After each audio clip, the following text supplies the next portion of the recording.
Tila wala raw paglagyan ang nararamdamang saya ngayon ng mami ni Bea Alonzo matapos nitong tuluyang hiwalayan ang fiancé niyang si Dominic Roque. Sa latest episode ng Showbiz Now na nitong linggo, April 28, ibinahagi ni showbiz columnist na si Christopher Min ang nasagap niya umanong balita tungkol kay Mary Ann.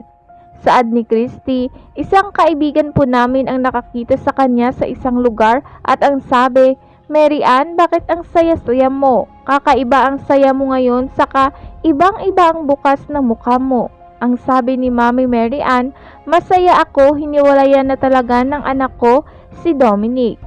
Matatanda ang naiulat noong nakaraang buwan, March 29, sa isang episode din ng Showbiz Now na malabo na raw na magkabalikan pa sina Dominic at Bea dahil sa mahigpit na pagtutol ni Mary Ann.